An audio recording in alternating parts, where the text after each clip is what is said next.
and we'll be kicking it off momentarily with our superstar session from Tencent and makers of PubG. And they'll be coming along to speak about leveling the playing field, mobile esports and driving diversity.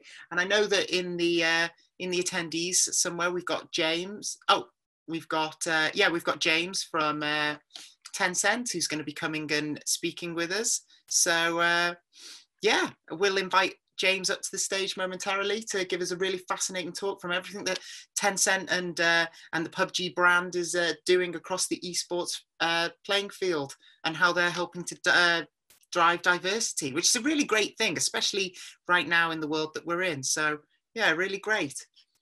I think we've got James coming in now. I believe James is going to be joined by Ken as well. Oh, wow. Hi, James. Really interesting way to start the day. Is this the new protection? So, hi, good morning. Can you hear me? I can hear you great. Hi, James. How are you? Great, great. How are things doing on your end? What time is it where you are?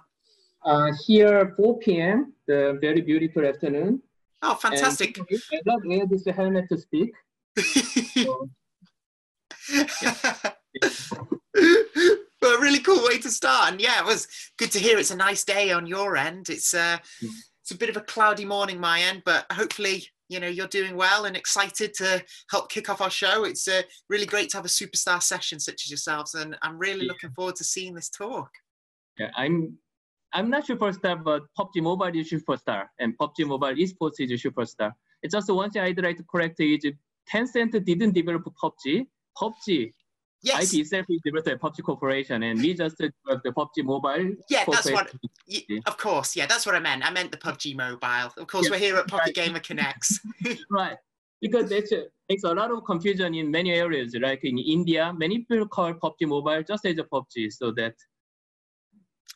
Yeah, definitely, because I mean, you guys obviously must work with the team over at Bluehole as well, you know, because you've got the license for that for the mobile game, which is really great, and it's you know, it's really exciting to learn more about PubG Mobile and the work that Tencent's doing.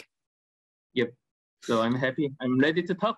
Fantastic. Well, I'll leave you to it then, and I'll be here in the background if you need anything. But yeah, where you go, I'm looking forward to this. Okay, great. So let me start. Okay, I think it's ready. So nice to meet you, everyone. I'm James Yang, and I will talk about the leveling the playing field, mobile sports driving diversity.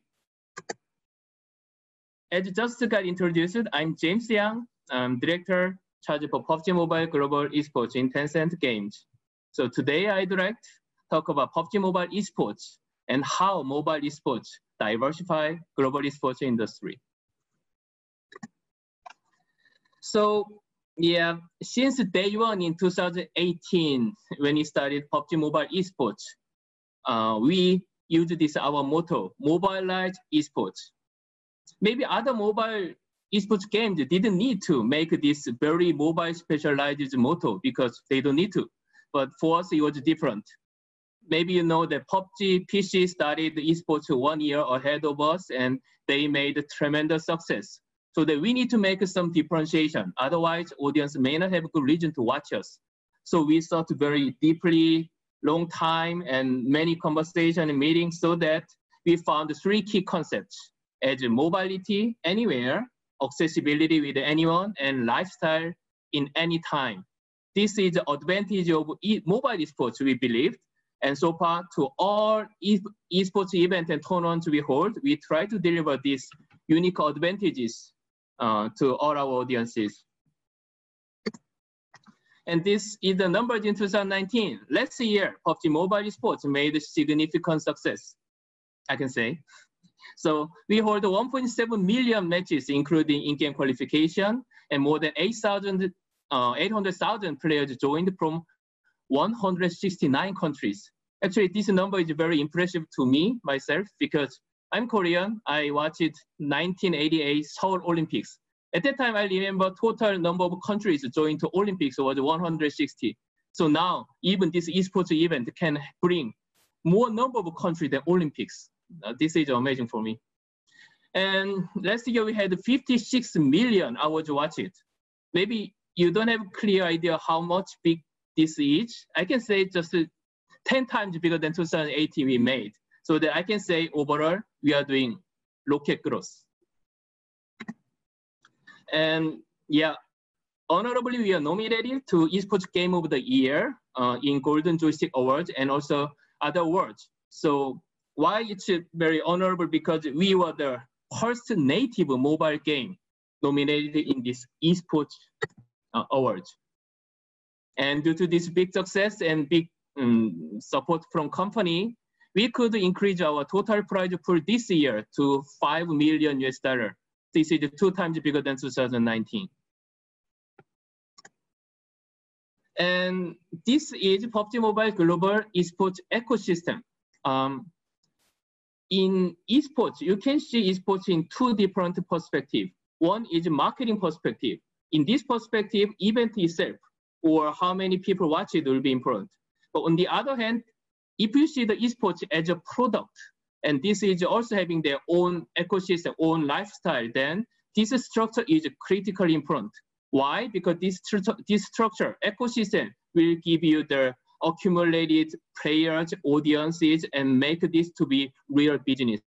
So 2018, we started Campus Championship for amateur players, and also we started PUBG Mobile Star Challenge, PMSC, for influencers and everybody. And last year, we started the PM Show, PUBG Mobile Club Open for pro and semi-pro teams. There are many regions, and this year, we finally started the Pro League. Pro League is already the top of the ecosystem. So PMPL is started in 5 countries in Southeast Asia, also South Asia, Americas, total 7 regions, some regions.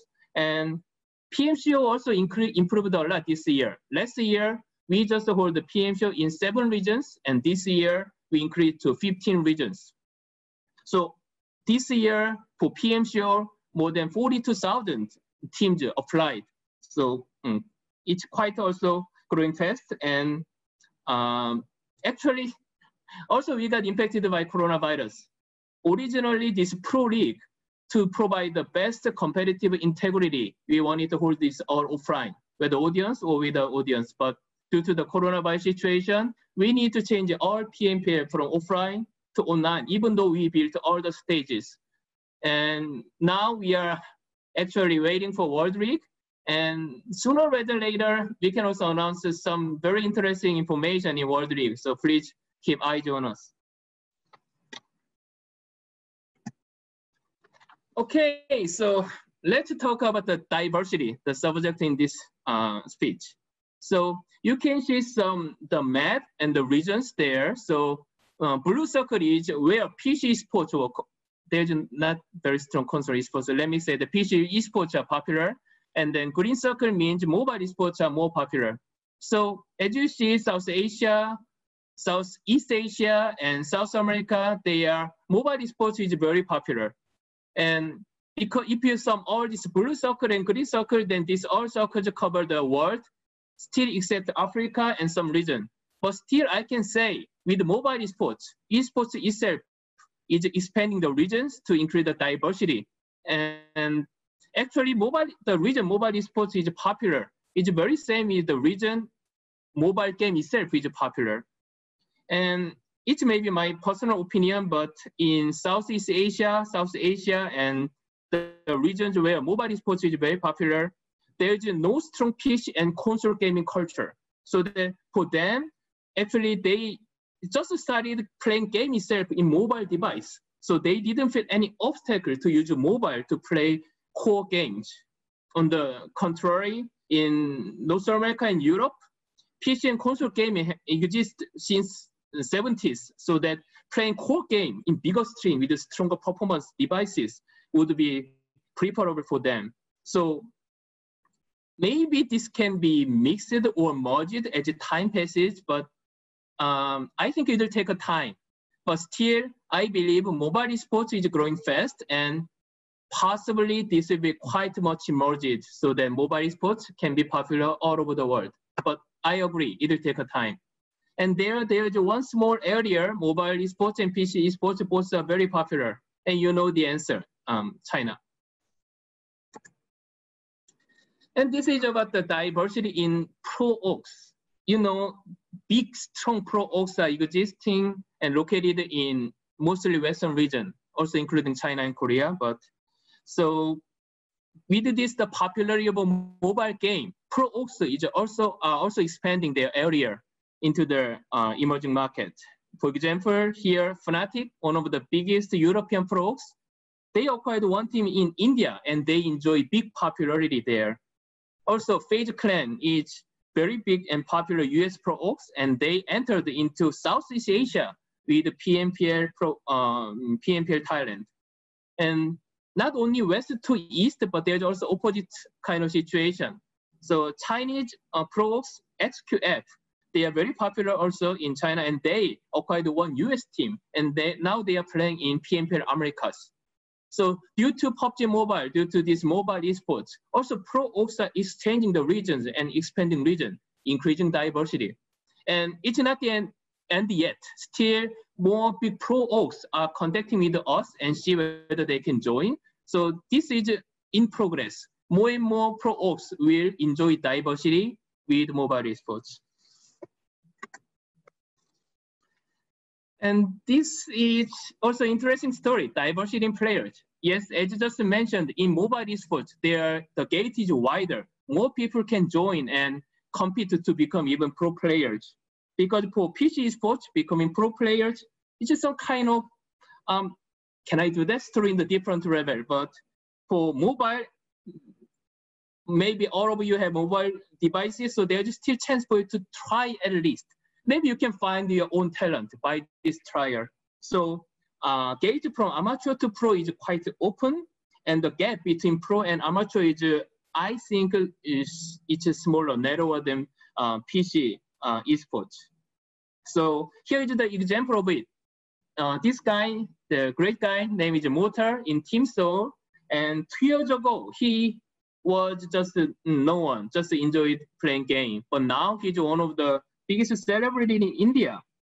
So his Team Soul won grassroots tournament continuously, and they getting more and more popular. Even last year, they represented India in PMCO Global Finals in Berlin. You can see that he's selected as the most fan favorite player in 2019. And after that, he also did very great things. He announced that he would donate his prize pool to Indian Army, and it made him to become a star, not only star, but as a respectable celebrity. And also we support it. As you see, there is a Be The One. This is a documentary we made for Indian players. So he's also one of the players in this documentary. Also his mother also shown in the documentary, and many people started even respecting his mother as well. So I believe mobile esports should be more open structure than PC esports to give a chance to anyone to become a star. And if they are good enough and have a strong willing to try, then there should be an open gate. And as you just mentioned, in the esports ecosystem, we have a very clear structure as a campus championship or amateur to PMCO to PMPL, and later World League or World Championship to be the star of the star, a big global celebrity. So we have a clear ladder to climb. This is also, I can say, we are providing diversity in players. And many languages there, and I believe not, maybe quite many of you even don't know which language it is.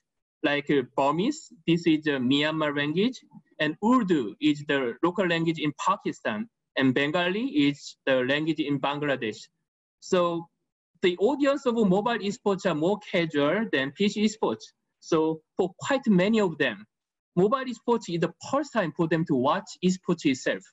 So to deliver the content in their more friendly and easier way, we provide the streaming with more than 20 local languages, including other written languages here. And actually people feel really easier when they listen and see the content in their local languages. For example, 2018, also we provide the English and Hindi to Indian audiences. And at the beginning, the ratio of English and Hindi was just 50-50. But as time passes, the ratio of Hindi is getting higher and higher. And recently, PMPL South Asia, Hindi is occupying more than 85%, 80 to 90, so that it's much bigger. So I believe maybe it's also same to PC sports, but diversity in language is very important to have the more audiences familiar to esports. And maybe this is the thing you might expect when you hear personally about the diversity by mobile esports. Diversity in venues and stages. Yes, because we are enjoying the mobility as one key concept of mobile esports. The left side photo was the Asia Finals in PMSC 2018. It was a really big challenge. And I doubt you want to try this again because the difficulty is really high. We hold this event in one resort in Thailand. So the players played the match even on the beach or even poolside. After finish the match, even winner dive into the pool. And I also swim there together. So this is actually showing some kind of extreme way of mobility in mobile esports. It was really cool and fun, but you know, we cannot control weather. So while we're having this event, we are so worried. What if it starts raining? Actually, it rained. So yeah, the difficulty is really high. And right side is about the global finals of PM Show 2019 Spring Split. Here you can see the players are playing match by putting their leg on the table like this and playing like this. This is actually the real way of playing game at home of you. So when you personally made this booth design, we call this as bunker because it looks like a bunker. We are a little worried whether this may give the wrong perception to audience that, oh, this player do not look like a real pro. But it was quite successful, even though their pose, their sitting way is quite casual or their very natural way, but look at their eye, look at their focus. They really show their professionalism and their all competition was really great. So that we really loved this concept built with ESL together. So actually this year, we built improved version of this stage in Katowice, Poland. We are supposed to use the venue for PMPL Americas and World League. But yeah, due to the bio situation, we couldn't use it so far. I so wanted to show it. It's really great. So far, I talked about the diversity of mobile esports, from the region, pro ops, players, languages, and venue stage. But frankly, I do not love to listen that mobile esports and PC sports like separation.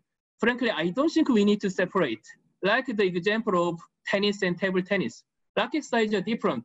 And tables, also the player area is totally different. But you do not call table tennis as a small sports or minimal sports. They are all great sports.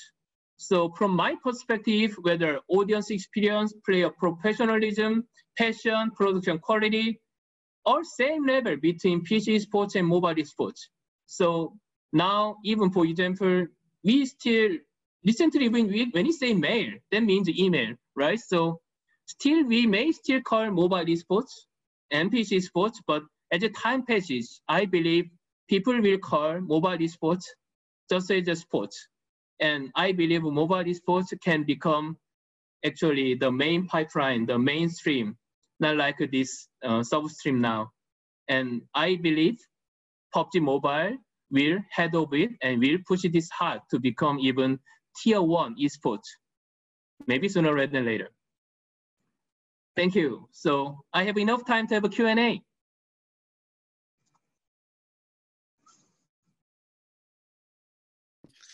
Hey, James, thank you.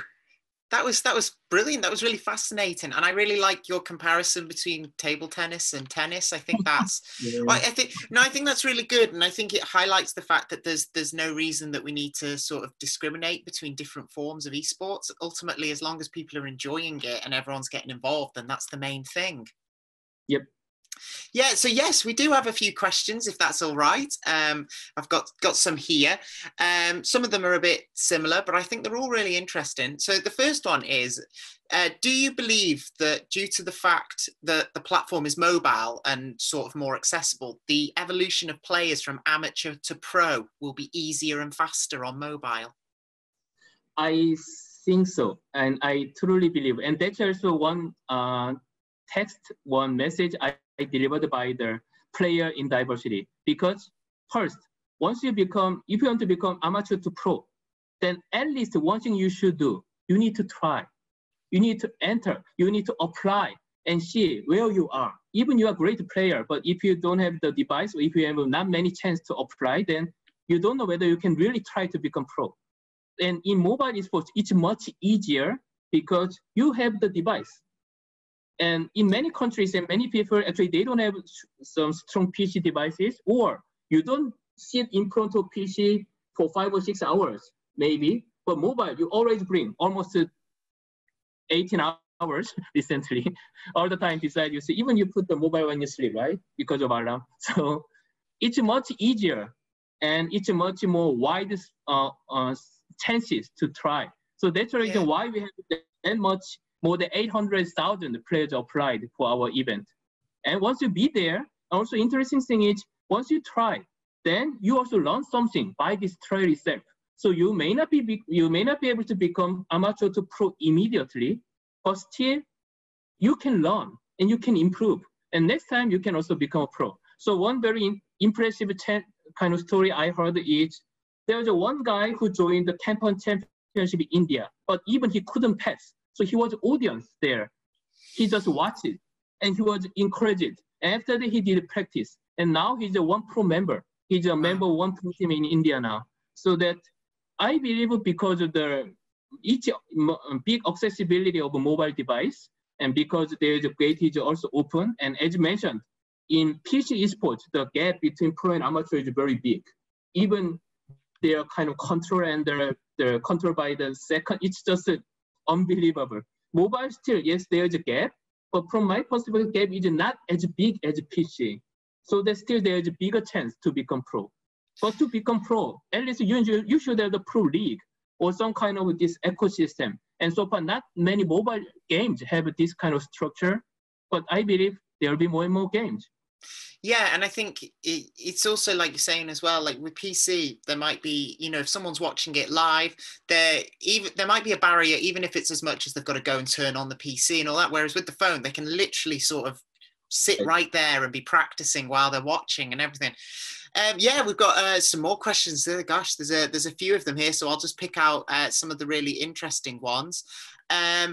So a lot of people, there's a couple of questions in here about the gender balance within mobile esports and esports in general. And so I'll sort of merge some of the questions together, but it's, you know, basically, do you think that mobile esports will allow a greater gender diversity? Do you think the accessibility, the platform allows for an equal balance of men and women?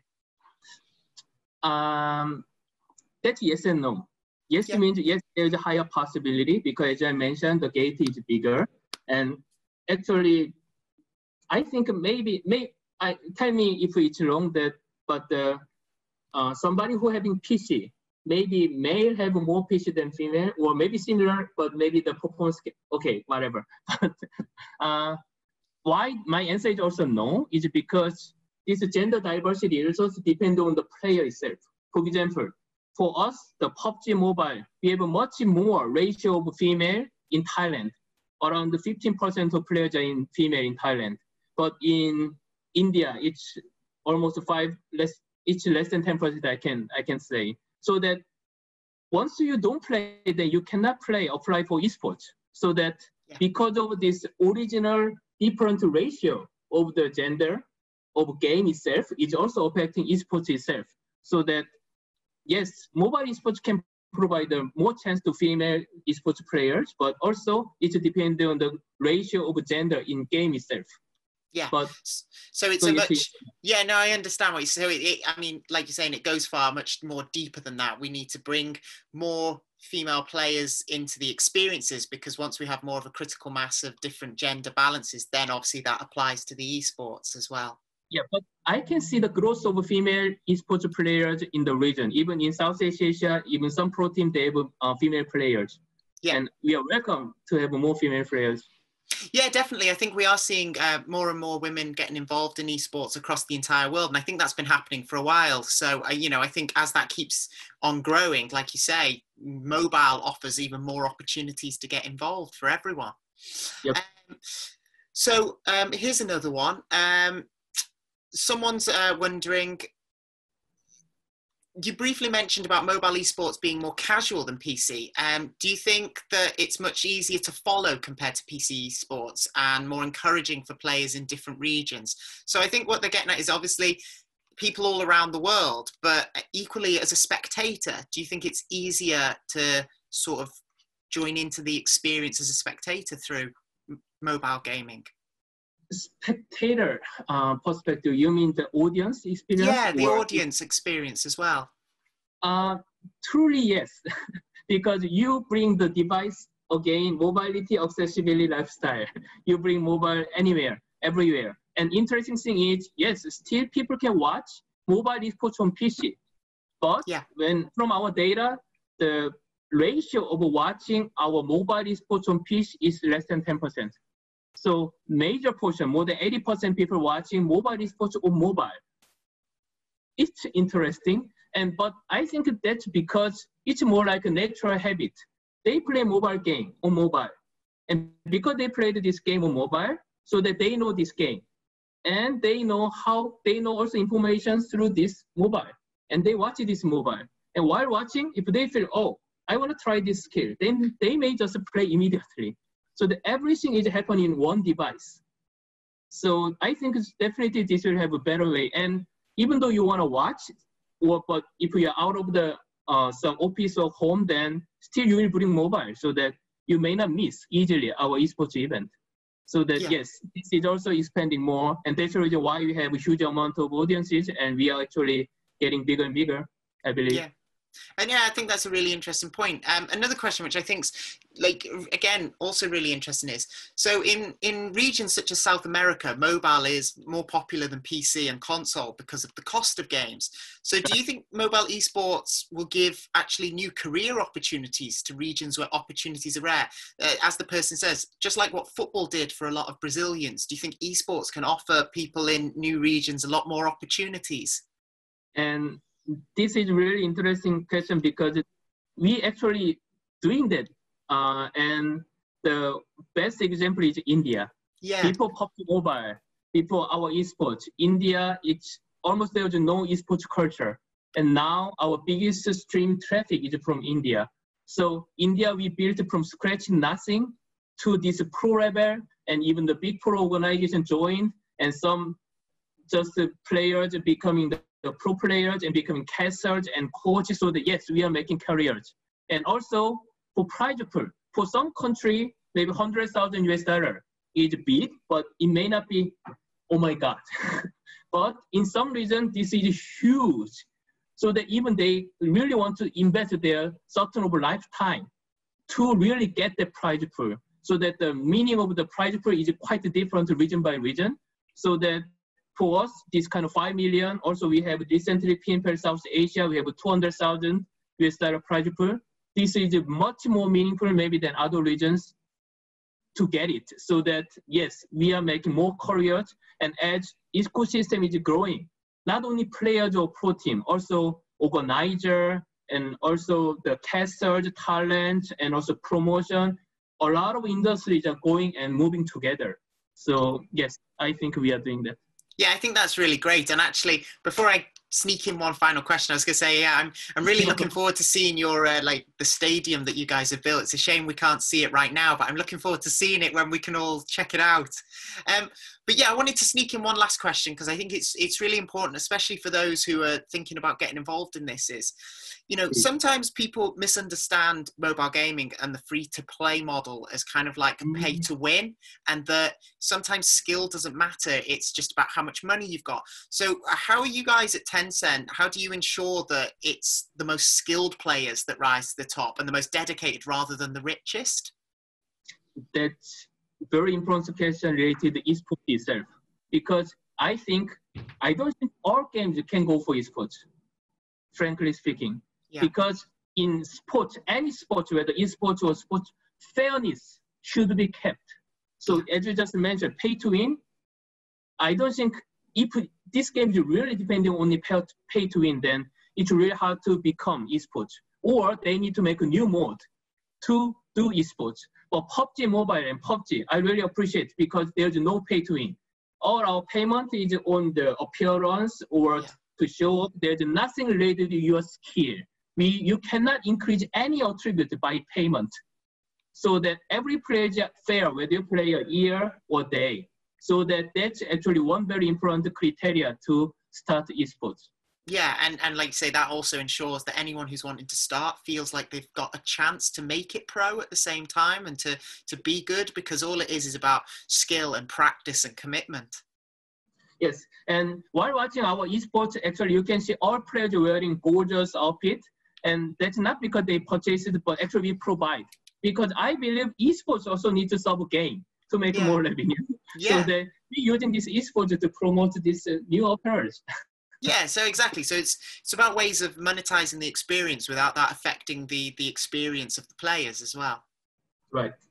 Fantastic. Well, unfortunately, we're out of time. I think I could have gone on forever with the questions, but that was absolutely fascinating talk. I really mean that. It was really interesting. Thank you so much for joining us right at the start and helping open our track. Yeah, I want to take a whole day, but... Yeah, I know. We'll have to get you involved again. But yeah, no, it was a brilliant superstar session and just a great way to open our esports track. So and influencers. So thank you so much. Thank you for having me. And I think you're doing some really great work. So I'm excited to see how things progress with the tournaments and see how the stadium is. It's open. No, thank you so much. Thank you. Bye-bye. Have a good day. You too. Bye.